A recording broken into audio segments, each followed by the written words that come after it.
দর্শকেরা তো সবাইকে আমন্ত্রণ জানাচ্ছি নিউজ 24 এর প্রতিদিনের আয়োজন RISLSL জনতন্ত্র গণতন্ত্র অনুষ্ঠানের সঙ্গে আছেন প্লাবন রহমান। আপনারা নিশ্চয়ই জানেন যে ঐকমত্য কমিশনের বৈঠক চলছে এবং সেই জায়গায় নানা বিষয়ে ঐকমত্য হচ্ছে। তারপরেও বিভিন্ন রাজনৈতিক দলের কথাবার্তা, সামগ্রিক বাস্তবতায় আবারও ফেব্রুয়ারিতে নির্বাচন হবে কিনা তা নিয়ে একরকম ধোঁয়াশা, সন্দেহের কথা বলা হচ্ছে। আসলেই কোনো রকম সংশয় আছে কিনা নির্বাচনের জায়গাটায়, সে বিষয় নিয়ে মূলত আমরা কথা বলতে চাই। আমরা আজকে আলোচনা করব সংস্কার ও নির্বাচন বিষয়ে। আমাদের সঙ্গে দুজন গুরুত্বপূর্ণ অতিথি আছে। শুরুতেই তাদের সঙ্গে আপনাদের পরিচয় করে দিই। আমাদের সঙ্গে আছেন শামসুজ্জামান দুদু, ভাইস চেয়ারম্যান বিএনপি। একই সঙ্গে আছেন অধ্যাপক আশরাফ আলী আকন, প্রেসিডিয়াম সদস্য ইসলামী আন্দোলন। দুজনকে স্বাগত জানাচ্ছি জনতন্ত্র গণতন্ত্র অনুষ্ঠানে। দুদু ভাই, প্রথমে একটু জানতে চাই, নির্বাচন নিয়ে আবারও একরকম সংশয়ের কথা বলা হচ্ছে, আসলেই কি সংশয় আছে? আমার কাছে মনে হয় না। হয়তো অতীতে কিছু সংশয় ছিল, তবে ডিসেম্বর থেকে জুন, তারপরে এপ্রিল, তারপরে কিন্তু যেটা ফেব্রুয়ারিতে ঘোষণা করেছে সরকার, যদিও তারিখটা ঘোষণা করেনি, কম বেশি কিন্তু সব দলের যে সেন্টিমেন্টটা ডিসেম্বর সহ, যেমন এটা রোজার আগেই নির্বাচনটা কিন্তু শেষ হয়ে যাবে যদি ফেব্রুয়ারি প্রথমার্ধে হয়। তো স্বাভাবিক কারণে আমাদের সবথেকে বড় উৎসব এই যে রোজা পরবর্তী ঈদ, তারপরে বর্ষা বাদল, বৈশাখ, যে ঝড় তুফান, ওইগুলো মানে এবার ফেব্রুয়ারির পর থেকে, মার্চের পর থেকে শুরু হওয়ার সম্ভাবনা। এই জন্য সবাই কম বেশি কিন্তু, এমনকি যারা এখন একটা বিরোধিতা করছেন অন্যান্য কথা বলে, তারাও কিন্তু ফেব্রুয়ারির কথাটাই বলছে, মানে রোজার আগে শেষ করার জন্য বলছে। সেই বিবেচনায় সরকার বোধহয় ফেব্রুয়ারিতে আনছিলেন। মানে বিএনপি সহ তো প্রায় 40-42টা দল তো ডিসেম্বরের নির্বাচনে ছিল, এবং সেটা এখনো সম্ভব। ডিসেম্বরে 6 মাস কিন্তু এখনো আছে। সংস্কার যতটুকু হয়েছে সেটিকে হাতে নিয়ে এখনো কিন্তু 6 মাসের মধ্যে, ইচ্ছা করলে 3 মাস। কিন্তু নিশ্চয়ই আপনি লক্ষ্য করছেন যে নির্বাচন পদ্ধতির বিষয় নিয়ে একরকম দলগুলোর মধ্যে বিরোধ স্পষ্ট হচ্ছে। স্থানীয় নির্বাচন আগের কথা বলা হচ্ছে, নির্বাচনের পরিবেশ নিয়ে প্রশ্ন তোলা হচ্ছে, সংখ্যানুপাতিক নির্বাচনের কথা বলা হচ্ছে। এই সব কিছু মিলিয়ে সন্দেহের বিষয় আসছে। না, এটা আমি মনে করি মিনিমাম সন্দেহটাও নাই যে রাজনৈতিক দলগুলো নির্বাচন ও অন্যান্য বিষয় নিয়ে কথা বলছে। গণতন্ত্রের সৌন্দর্য তো মত প্রকাশ, নিজস্ব কথাটা বলা। তো এটার ভিতরে তো আমি দোষের কিছু দেখি না। অন্যান্য রাজনৈতিক দলগুলো তাদের কর্মসূচি, তাদের লক্ষ্য, তাদের ভিন্নতা তুলে ধরছে। তো এই ভিন্নতা নিয়ে তারা নির্বাচনে যাবে। সেই ভিন্নতা নিয়ে যখন নির্বাচনে যাবে, তারা যদি জয়লাভ করে, সরকার গঠন করে, ওই ভিন্নতার উপর ভিত্তি করে তো তারা সংবিধান সংশোধন করবে, পদ্ধতি সংশোধন করবে, অসুবিধা নেই তো। কিন্তু যেটি এখন স্টেবল, মানে 100 বছরের যে নির্বাচনের ধারাবাহিকতা আমাদের দেশে, সেটি কিন্তু যেটি মানে গত নির্বাচনের ক্ষেত্রে ভোটার ভোট দিতে পারুক না পারুক, পদ্ধতিটা একই ছিল। সেটাকে আমরা অনুসরণ করব কিনা, যদি না করি তাহলে তো আরেক জটিলতার মধ্যে দেশ যাবে। এটা কেউ চাচ্ছে, এটা আমার কাছে মনে হয় না। যেমন আজকেও সকালে সম্ভবত দেখলাম জামাত ইসলাম বলছে আমরা নির্বাচনের পিছনের কথা তো বলি নাই, লক্ষণীয় কিন্তু। তো জামাত বা ইসলামী দলগুলো অথবা অন্য রাজনৈতিক দলগুলো, তারা তাদের মধ্যে, তাদের তো দলও আলাদা, মার্কাও আলাদা, দৃষ্টিভঙ্গি, কর্মসূচি তো আলাদা, কথা আলাদা হলে অসুবিধা কি? জি, অনেক ধন্যবাদ। অধ্যাপক আশরাফ আলী আকন, ইসলামী আন্দোলনের অবস্থান একটু জানতে চাই নির্বাচন বিষয়ে। কোন রকম সংশয় আপনারা দেখেন কিনা? ইসলামী আন্দোলন আল্লাহর রহমতে তার বক্তব্য, তার দৃষ্টিভঙ্গি অত্যন্ত পরিষ্কার। আমরা 53 বছর পর্যন্ত যে নির্বাচনের ধারা দেখে আসছি, এটা অত্যন্ত হতাশাজনক, কলঙ্কজনক, বেদনাদায়ক। এখানে তো দুদুভাই একজন অভিজ্ঞ প্রাজ্ঞ রাজনীতিবিদ। 53 বছর একটা বলেন, কার আমলে কখন কিভাবে মানুষের ভোটাধিকার প্রয়োগের সুযোগ পেয়েছিল? কখনোই না। সবচেয়ে ভালো নির্বাচন ছিল 91 সালে। আওয়ামী লীগ কত দৃষ্টতাপূর্ণভাবে বলেছে বিএনপি 10টা আসন পাইবে, এই তুচ্ছতা ছিল করেছিল, কিন্তু তারা একেবারে ব্যাক করে চলে গেল, ঠিক না? সেই নির্বাচনে কিন্তু বিএনপি ক্ষমতায় গেল, সেখানে আওয়ামী লীগ বলে সূক্ষ্ম কারচুপি হয়েছে। তারপরে আরেকটা নির্বাচন 96টাও আমার তুলনামূলকভাবে ভালো হয়েছিল, সেখানে বিএনপি বলে এখানে স্থূল কারচুপি হয়েছে, ঠিক না? তো এই যে অবস্থাটা, এটা গতকাল এরপরে হাসিনা, ফ্যাসিস্ট হাসিনা যেভাবে নির্বাচনের নামে, গণতন্ত্রের নামে স্বৈরতন্ত্র কায়েম করলো, ফ্যাসিজম কায়েম করলো, এই ধারা রাজনীতি দিয়ে দেশের কিছু হবে না তো। যাইতে পারে ক্ষমতায়, বিএনপি তো এর আগেও 5 বার ক্ষমতায় ছিল, জিয়া রহমান সাহেবের এক সময় একবার, তারপর হলো আব্দুল সত্তার সাহেবের এক সময় একবার, বেগম খালেদা জিয়া 3 বার, যাইতে পারবে ক্ষমতায়। কিন্তু ক্ষমতায় যাওয়াটাই তো বড় কথা না, ক্ষমতা অনেকে গেছে, আবার ক্ষমতাচ্যুত হয়েছে। আর সবচেয়ে ইসের ব্যাপার হচ্ছে, আশ্চর্যের বিষয় হলো, যারা ক্ষমতায় যখন গেছে, এই ফ্যাসিস্ট হাসিনা তো জোর করে ক্ষমতা নেই, সে তো ক্ষমতার কোনোই নাই, কিন্তু কেউ কিন্তু এক টাইমে 2 টাইম ক্ষমতা থাকতে পারে নাই। মানে তার যে আকর্ষণ, তার যে ভূমিকা, তার যে কার্যক্রম, তাতে 1 বছরের বেশি দ্বিতীয় টাইম সে থাকতে পারে নাই। কাজেই আমরা চাই, যেহেতু একটা এই দেশের মানে ছেলেরা আমাদের ভবিষ্যৎ, নেক্সট ভবিষ্যৎ, তারা একটা বিপ্লব করেছে, একটা সংগ্রাম করেছে, আত্মত্যাগ করেছে, জীবন দিয়েছে, আমরাও সবাই তার সাথে কম বেশি সহযোগী ছিলাম। এবং হাসিনার পতনের সময় তো আমরা বিএনপির সাথেও আমাদের একটা যুগপৎ একটা কর্মসূচি ছিল, এবং একটা কি বলে এটাকে, একটা লিয়াজো কমিটি হয়েছিল। না, কিন্তু এখন নির্বাচনের বিষয়ে ধরেন বিএনপি তো শুরু থেকে নির্বাচন কথা বলছে, বিএনপি কি সংস্কারের বিরোধিতা করছে? মানে ঝামেলাটা আসলে কোথায় হচ্ছে? ধোঁয়াশা সংস্কার কথা আসছে, সংস্কার তো কেউ বিরোধিতা করার কথা না, সংস্কারের প্রকারভেদ ভিন্ন। জি, সরকারের আমরা যেটা বলছি যে এই ধারাটা চেঞ্জ করতে হবে।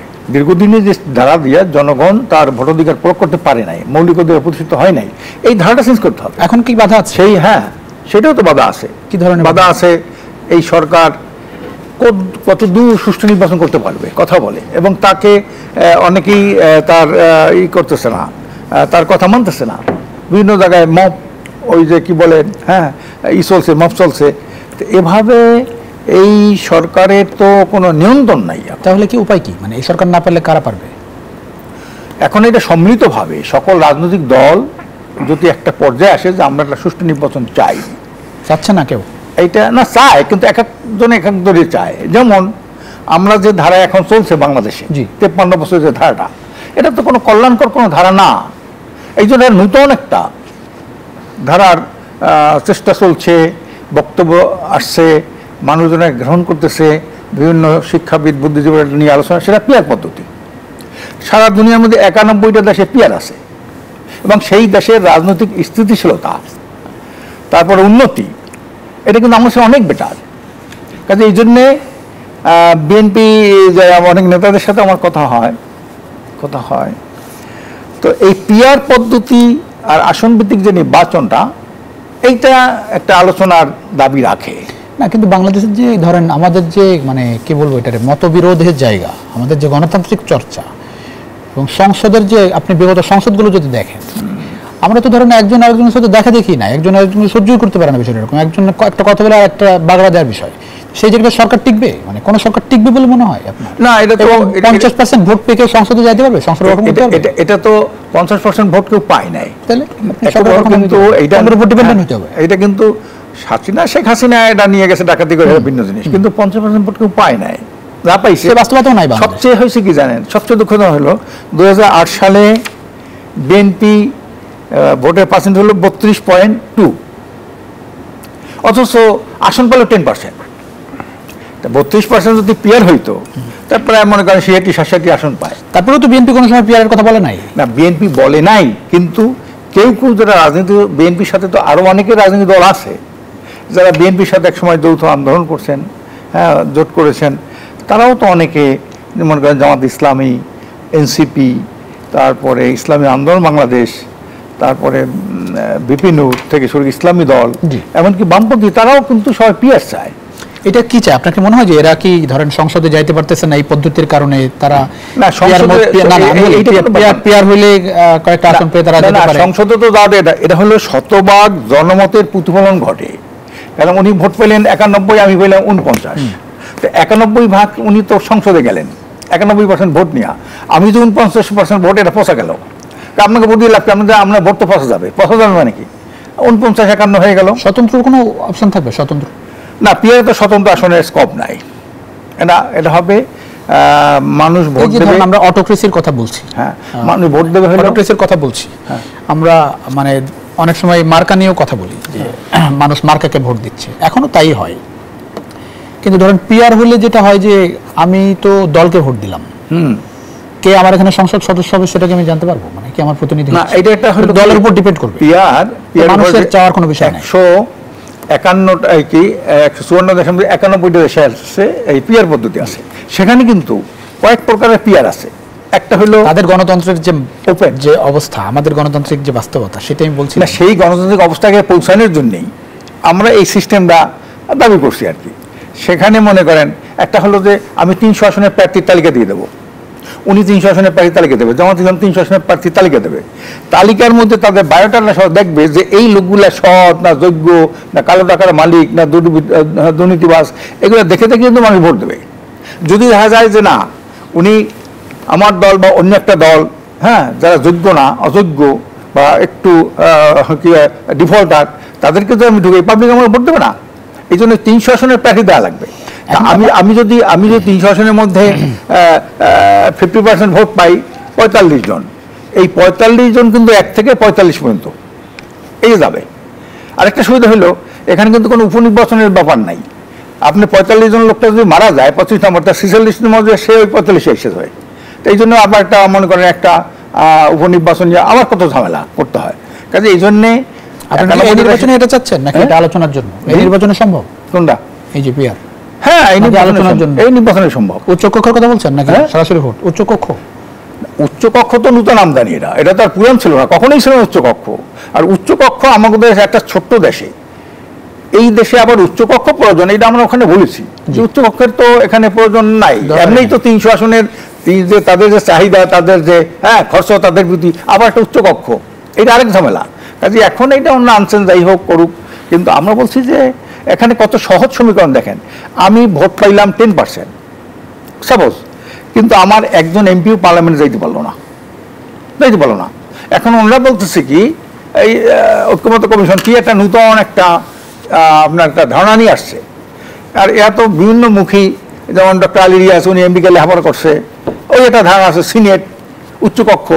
আর উচ্চকক্ষ তো সেখানে অনেক অঙ্গরাজ্য আছে, আমার তো কোনো অঙ্গরাজ্য নাই। ভারতে এইভাবে আছে, তারপর পাকিস্তানে আছে, অনেক প্রদেশ আছে, আমার তো কিছু নাই। সংখ্যানুপাতিকের বিষয়টা তো এই ঐক্যমত্য কমিশনের এজেন্ডাতেই ছিল না। এজেন্ডায় আনবে, ওরা বলছে এজেন্ডায় আনবে, এবং এজেন্ডা নিয়ে এটা নিয়ে কথা হবে। এখন যারা মনে করেন দুই পক্ষেই পিআর চাইছে, এই বিষয়টা যে ওনারা কেন আনে না, এটা আজকে আমি আলিয়ার সাহেবকে বলছি যে এইটার ব্যাপারটা কি, আপনি কি কোথায় এটা ফয়সলা করবেন, আপনি আনেন না কেন, আলোচনা উঠান। অনেক ধন্যবাদ। একটু সংযোজন যদু ভাই, পিআর এর বিষয়টা একটু বিএনপি কিভাবে দেখছে? প্রথমত পিআর আমাদের পদ্ধতিতে শত বছরের নির্বাচন ব্যবস্থাপনায় এটা কখনো ছিল না, এমনকি গণঅভ্যুত্থানের আগ মুহূর্ত পর্যন্ত ছিল না। গণমুহূর্তের ঘটনা ঘটার 6 মাস পরে এই ঘটনা এসছে। তো পিআর সম্বন্ধে যারা বলছেন তাদের কোনোদিন নির্বাচনের ভবিষ্যৎ ছিল না, এখনো নাই। প্রচলিত ধারায় শত বছরের রাজনৈতিক দল হিসাবে যারা কাজ করেছে তারা 2 থেকে 3-এর উপরে যেতে পারে নাই এককভাবে। আর অন্যগুলো তো নির্বাচনে গেছে, কোনো সময় সেই ধরনের উল্লেখযোগ্য ভোট, উল্লেখযোগ্য সমর্থন এগুলো তারা কখনো পায় নাই। তাদের বিবেচনায় তারা রাজনীতি করছে, তাদের প্রতি আমার সম্মান আছে, শ্রদ্ধা আছে। তারা এই কর্মসূচিটা যদি গ্রহণযোগ্য করতে পারে, ভবিষ্যতে তারা যখন সরকার গঠন করবে তখন তো এটা নিশ্চিতভাবেই তারা সেই ব্যবস্থা নিয়ে আসবে। যেমন আপনাকে মনে হয় ধরেন কোনো দল যদি বাংলাদেশের বাস্তবতায় সংসদে যায় মেজরিটি নিয়ে, তারা সংখ্যানুপাতিক নির্বাচন নতুন করে আনবে? মানে এই কর্মসূচি যদি গ্রহণ করার পরে তারা যেতে, তাহলে তো তারা এটা করতে পারে যে আমরা এই কর্মসূচি বলছিলাম বলে মানুষ আমাদের সমর্থন করছে। যেমন আমাদের 19 দফা আছে, 19 দফায় সাংকন্দের মতেই নির্বাচনে কোনো ব্যবস্থার কথা বলা হয়নি। 31 দফা আছে, ওখানে নাই। তা আমি এখন যদি ইলেকশনে যাই এবং আমার ভোট দেয় মানুষ, সরকার করি, তা আমি এই পিয়ারের সম্বন্ধে আগ্রহ দেখাবো কেন? আমি তো ওই কর্মসূচিতে আমি বলি নাই, মানুষ সেই জন্য আমার ভোট দিচ্ছে। আর যারা বলেছে তারা যাতে যেতে, সবই কারণে এটা তাদের কাছে গুরুত্বপূর্ণ। বলছেন যে যদি ক্ষমতায় যেতে পারে তারা সেটা করে নেবে। এটাই তো বাস্তবতা। অন্য কর্মসূচি আমি কেন আমাকে বাস্তবায়ন করতে হবে? এটা তো আমার কর্মসূচি না। প্রথম কারণ হচ্ছে আমি দেব না, এখানে নতুন কোনো নেতৃত্ব সৃষ্টি হবে না। যারে চোর, ডাকাত, খুনি, লুটেরা, লম্পট, আমার দল যদি দেখা গেল সংখ্যাগরিষ্ঠ হলো পিয়ারের মধ্য দিয়ে, আমি তো ওই জায়গায় প্রার্থী দিই নাই, তো সম্পূর্ণ আমার দলের। তা আমি যাকে দিব সে তো পার্লামেন্টে যাবে, তার আগ পর্যন্ত সে জানবে না। এখানে আপনার একটা লক্ষণীয় ব্যাপার, এই পদ্ধতিতে একজন আলেম, ওলেমা, বিজ্ঞানী, একটা অধ্যাপক, একজন ডাক্তার, এটা কিন্তু সে তার এলাকায় একটা গিয়ে ভোটে দাঁড়ালো, মানুষ তাকে চিনে, মানুষ তাকে জানে, মনে করলো যে এদেরকে আসার দরকার, এই দল শক্তিশালী না হলেও এর আসার দরকার, এটা খুব প্রয়োজন, সে কিন্তু আসতে পারে।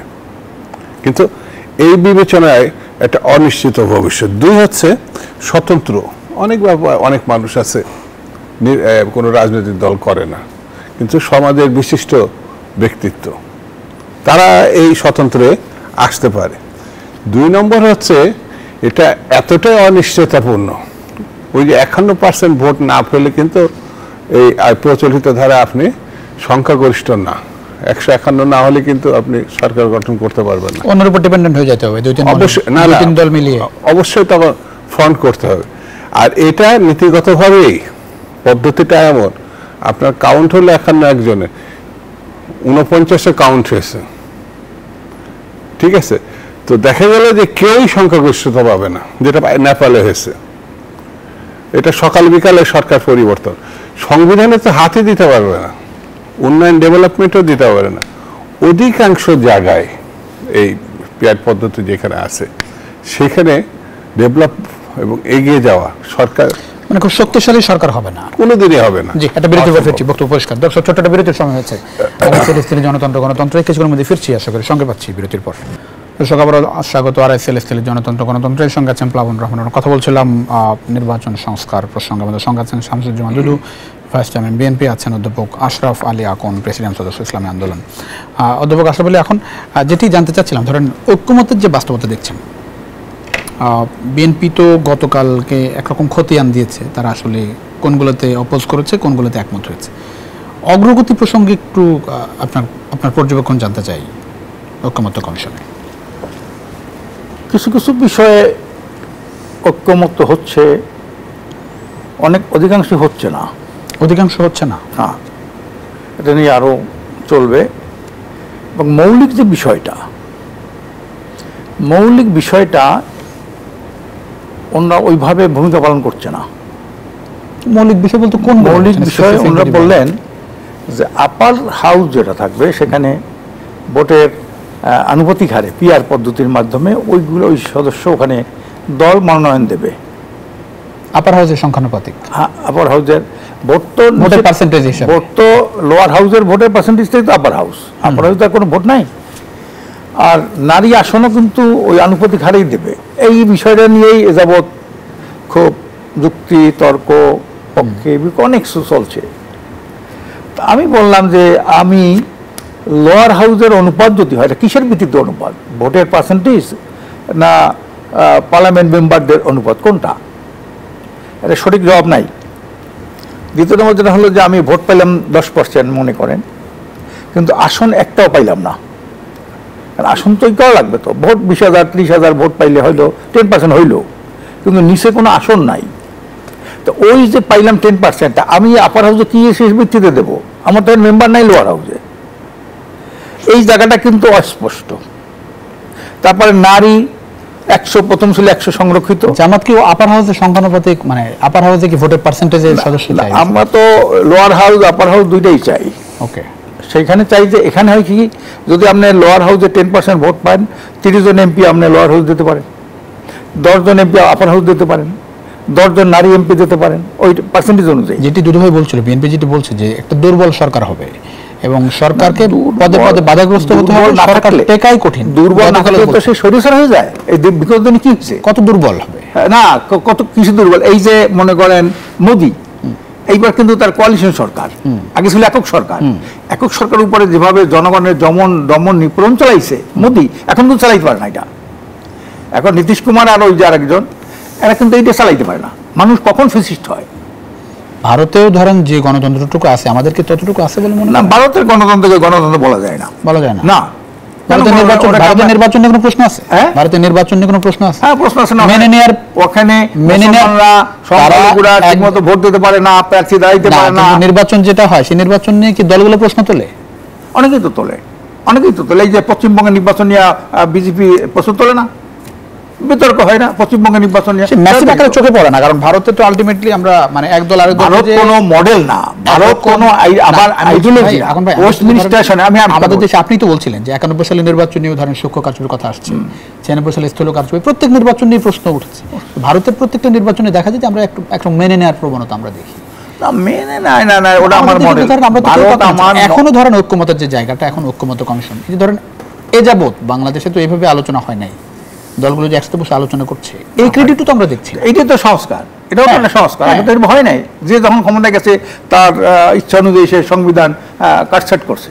এটা একটা ওই যে সেই ম্যান্ডেট জনগণ দিয়ে বলছে এটা তো কোনো সংবিধান না, এটা হচ্ছে আওয়ামী লীগের দলীয় একটা একটা কি কয় এটা দলিল, তারা টি বানাইছে, এটা কাটা ছাড়ার একটা কাগজ, এটা কোনো সংবিধান বলা চলে না। এবং খালেদা জিয়া হিসেবে উনি বলেছেন, বেগম খালেদা জিয়া বলছে না।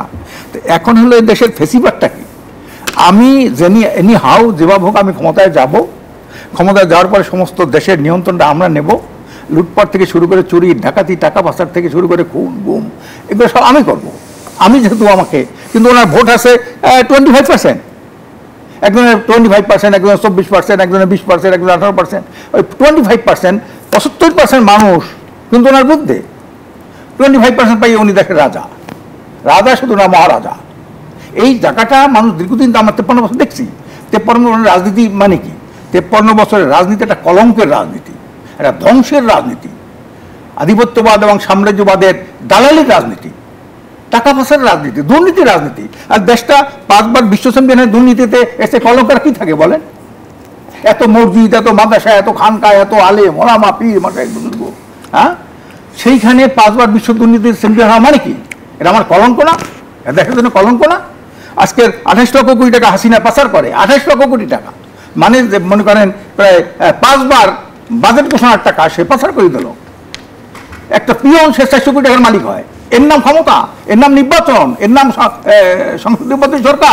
এখন ভাই বিষয়টা এরকম হচ্ছে যে আমরা ভবিষ্যতের সরকারগুলোকে সবাইকে হাসিনা হবে এরকম চিন্তা করেই করা হচ্ছে না? কম বেশি হাসিনা তো মারাত্মক ধরা পড়ে গেছে, এরকম ধারণা করা হচ্ছে। কিন্তু এর আগে আপনি দেখেন, এর আগে কি হয়েছে? শেখ মুজিব কি করেছেন, এরশাদ সাহেব কি করেছেন, তারপরে 15ই ফেব্রুয়ারি এই যে 96-97 সালের, হ্যাঁ, এটা যে বিএনপি এককভাবে নির্বাচন করলো না, অথচ আপনার তত্ত্বাবধায়ক সরকার, এটা তো আগে ছিল না। তত্ত্বাবধায়ক সরকার আগে ছিল না, এই তত্ত্বাবধায়ক সরকারটা তো নূতন, সেখানে তো সবাই মানিয়েছে।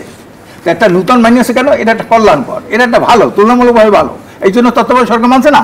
অথচ ম্যাডাম বলছেন যে পাগল আর শিশু ছাড়া কেউ নিরপেক্ষ না, ঠিক না?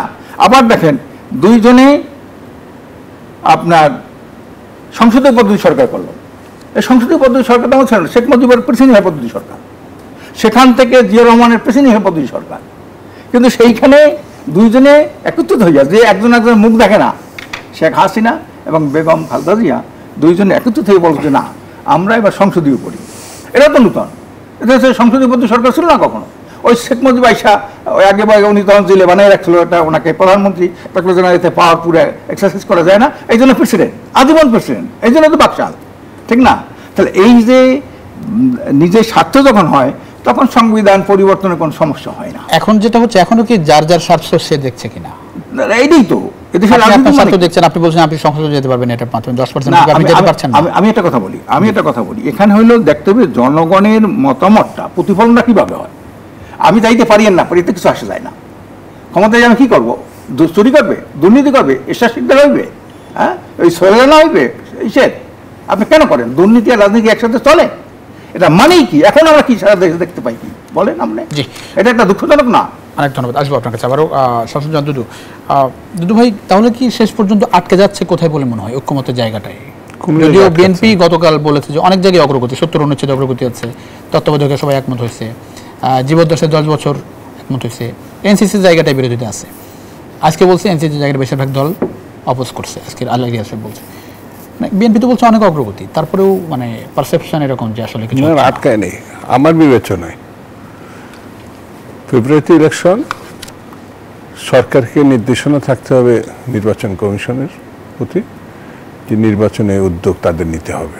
নির্দেশনা দিয়েছে বলে মনে হয় আপনার? নির্বাচন কমিশন স্পষ্টত বলেছেন যে সরকার নির্ধারণ করবে দিন কবে, আর কার্যকরী করবে নির্বাচন কমিশন। তো ওই নির্দেশনা থাকলে তো তারা উদ্যোগ নেবে। আর আমি তো বলেছি যে যথেষ্ট সময় আছে, 3টা নির্বাচন করার মতো সময় আছে।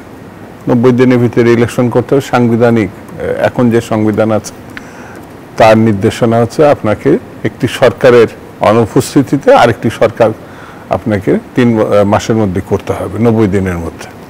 তো সেই সময়টা আপনার আছে। তো এখানে সরকারকে সিদ্ধান্ত নিতে হবে। এই সরকারকে বিএনপি সহ সকল রাজনৈতিক দল সমর্থন দিয়েছে। ঐক্যমতের কমিশন বসে আলোচনা করছে বটে, ভালো মন্দ তো আলোচনা করতেই পারে, যেহেতু আমাদের পার্লামেন্ট নাই, তো একটা ফোরাম এই পার্লামেন্টে না থাকার কারণে এই ঐক্যমত কমিশন বা বিভিন্ন কমিশনে আলোচনা হচ্ছে। তো এই কমিশন প্রস্তাবনা করতে পারে আগামী পার্লামেন্টকে, এই প্রস্তাবনাগুলোকে কার্যকর করতে পারে। তো সেই নির্বাচন ছাড়া যত আলোচনায় হোক, যত ঐক্যমত হোক, সেটা কিন্তু বাস্তব ভিত্তিক আপনার ওই পার্লামেন্ট। যতক্ষণ পর্যন্ত নির্বাচন না করতে পারবো, যতক্ষণ পর্যন্ত একটি নির্বাচিত সরকার না করতে পারবো, ততক্ষণ পর্যন্ত শৃঙ্খলা আইনের শাসন আপনি চূড়ান্তকরণ করতে পারবেন না। যেমন উনি যে বললো যে প্রেসিডেন্ট জিয়া রহমান প্রেসিডেন্সিয়াল, এই যে এটা আমার না জানার যে পদ্ধতিটা, মানে লেখাপড়া বলেন, অভিজ্ঞতা বলেন, ধরেন আমি কোরআন সুন্নাহ হাদিস, আমার থেকে যে কোনো একটা মুফতি বা ওলেমা আমার থেকে বেশি জানে, কিন্তু রাজনীতি যারা করে সে আবার যে শ্রেণী থেকেই আসুক না কেন তাকে এটা জানতে হবে। এটা বাকশালের প্রেসিডেন্সিয়াল গভর্নমেন্ট, সংসদীয় ব্যবস্থা পরিত্যাগ করা হয়। শেখ মুজিব প্রেসিডেন্ট থেকে সংসদীয় সরকার আসছিল, যেটি আবার তিনি প্রেসিডেন্সিয়াল আসছিলেন বাকশাল 4th সংশোধনের মধ্য দিয়ে। তারই ধারাবাহিকতায় অভ্যুত্থান, তার পতন, তার মৃত্যু, ওই ধারাবাহিকতা সংবিধান যখন নির্বাচন ব্যবস্থা করছে তখন প্রেসিডেন্সিয়াল নির্বাচন এই দেশে হয়েছে। তার ধারাবাহিকতা এরশাদও ছিলেন। কিন্তু 91 নির্বাচনের পরে সংসদীয় ব্যবস্থায় যখন সব দল বিবেচনা করে সংসদে ফিরতে চায়, তখন বেগম খালেদা জিয়ার উদ্যোগে, যেহেতু তিনি তখন সংসদীয় দলের নেতা, প্রধানমন্ত্রী, পার্লামেন্টে তিনি সংখ্যাগরিষ্ঠ, কিন্তু এমন ব্রুট মেজরিটি বেগম জিয়া ছিল না যে অন্য দল সমর্থন দেয়া ছাড়া সংবিধান সংশোধন করার সুযোগ ছিল না। তখন সর্বসম্মতভাবে সংসদীয় ব্যবস্থায় আসে। এটি একটি। 2 হচ্ছে না, কিন্তু এখন ভাই যেটা বলছিলেন যে ধরেন কোনো দল সর্বসকলে 10% ভোট পাইলো কিন্তু কোনো আসন পাইলো না, তাদের তো আসলে কোনো মূল্য থাকছে না। এই ভোটের মূল্য তার আসলে মূল্য থাকবে না কেন? সংসদে তাদের কোনো কেন থাকবে না মূল্য? ইলেকশনে বুঝতে পারবে যে তারা জনগণ কর্তৃক প্রত্যাখ্যাত, জনগণের সেন্টিমেন্ট তারা ধারণ করতে পারেনি। না, কিন্তু যারা না না না না না পরাজয়ের একটা মূল্য আছে। আমি আজকে লিখিতভাবে করে যাব যে আমি পার্লামেন্টে যাব, এটা কি বিএনপি বিরোধী দল আসনে বসানে? জনপ্রিয় দল তো অ্যাকসেপ্ট করছে না। তাহলে অন্য দলগুলো জনগণের কাছে যেতে যারা যাবে না, তাদের সমর্থন নিতে পারবে না, তারা তো পরাজিত হবে। আবার নতুন উদ্যমে তারা জনগণের কাছে গিয়ে সমর্থন আদায় করবে। ঘরে বসে থাকলে কোনো কালে হবে না।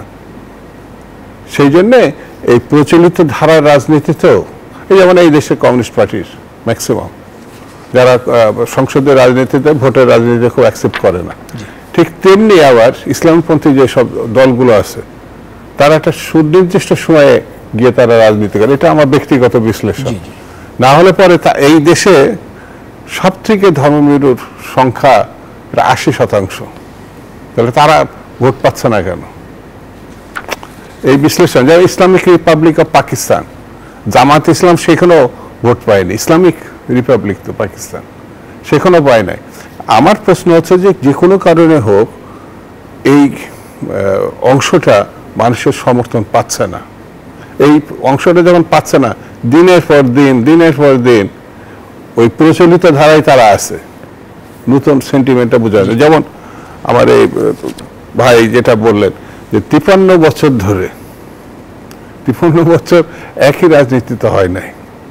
এখানে শেখ মুজিব আছে, এখানে জিয়া রহমান আছে, এখানে দুর্ভিক্ষ আছে, এখানে সামরিক শাসন এরশাদ আছে, আর অহংকার মতো ব্যক্তিত্ব বেগম জিয়া আছে। তো আপনি 53 এক না তো, ধারাবাহিক ইতিহাস। দুই আরেকটা জিনিস আমি আচ্ছা বিরতির সময় হচ্ছে আবারও আরএসএল স্টিল গণতন্ত্র কিছু আমাদের ফিরছি আশা করি, সঙ্গে পাচ্ছি বিরতির পর। দর্শক আবারও স্বাগত আরএসএল স্টিল গণতন্ত্রের সঙ্গে আছেন প্লাবন রহমান। আমরা কথা বলছিলাম সংস্কার নির্বাচন নিয়ে। অধ্যাপক আশরাফ আলী আকন, একটু জানতে চাই যে ধরেন মানে দলগুলো যে বসে আলোচনা করছে, কারো কর্ডিয়ালিটির অভাব দেখেন? মানে ধরেন বিএনপি, অনেকে বলছেন যে বিএনপি এই সময়টাই গার্জিয়ানের ভূমিকা পালন করতে পারতো বড় দল হিসাবে। বিএনপি তো বলছে তারা তাদের জায়গা থেকে যতটা সম্ভব ছাড়ছে, অন্য দল বরং ছাড়ছে না। ছাড়ের রাজনীতির জায়গাটা কেমন দেখছেন? ছাড় দেওয়ার জায়গা, যেগুলো ছাড়, এটা মৌলিক কোনো বিষয় দেখিতে হবে। আমরা তো 70 অনুচ্ছেদ কি গুরুত্বপূর্ণ না? 70 অনুচ্ছেদ গুরুত্বপূর্ণ, তাতে মানে আপনি কি বিশ্বাস করছিলেন যে বিএনপি এতক্ষণ যত আলোচনা হয়েছে, জি, শতভাগ জনমতের প্রতিফলনের কোনো আলোচনা হয় নাই। ওকে, এমনি হয়েছে 70 অনুচ্ছেদ করবেন, আপনার এই থানা পর্যায়ে কোর্ট নেবেন, প্রধানমন্ত্রী কয় টার্ম থাকবে, প্রেসিডেন্টের সাথে প্রধানমন্ত্রী এটা কেমন হবে, এই সব নিয়ে। কিন্তু যে মূল যেটা গণতন্ত্রের মূল যেটা হলো জনমতের প্রতিফলন, এটি নিয়ে মূল কোনো আলোচনা আসে নাই। পয়েন্ট বলেন দুই একটা।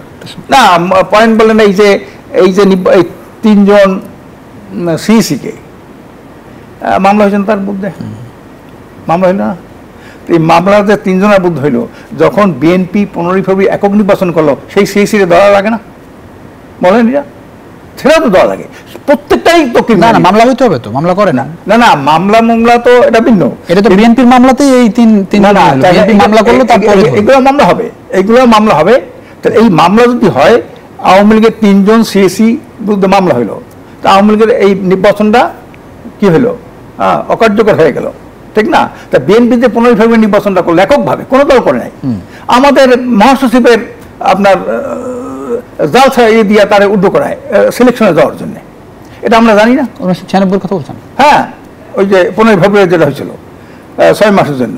তাহলে এই যে ঘটনাটা, এইখানে তো কোনো দিনেই জনমত, গণতন্ত্র যদি হয় জনমতের প্রতিফলন, এইটা তো কখনো দেখে নাই। এটা সোনার হরিণ, আর সবাই খালি গণতন্ত্র মায়া কান্না গণতন্ত্র। কোন দেশের গণতন্ত্র?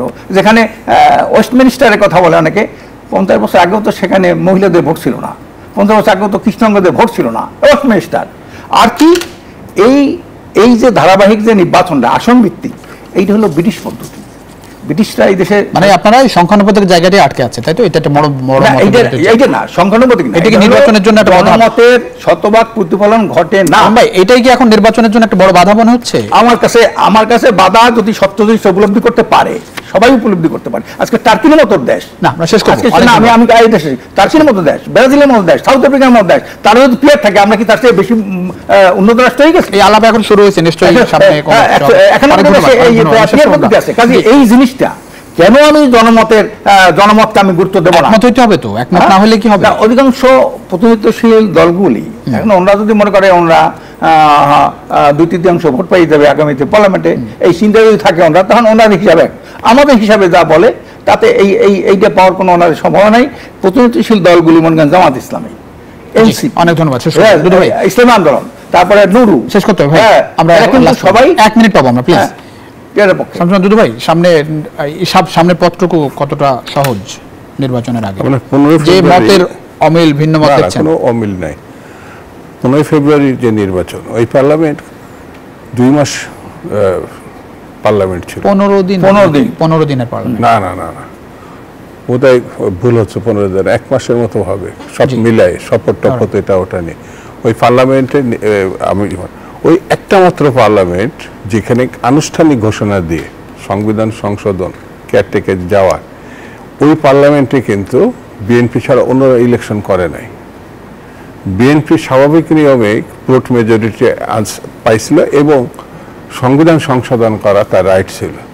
ওইটাতেই কেয়ারটেকার সরকার আইনটা পাশ করে এবং ওই আইন পাশ করার পরে বেগম জিয়া পদত্যাগ করে এবং আইনের আওতায়, অর্থাৎ কেয়ারটেকারের আইনের আওতায় নির্বাচন হয়। আওয়ামী লীগ 21 বছর পরে ক্ষমতায় আসে, ঠিক আছে?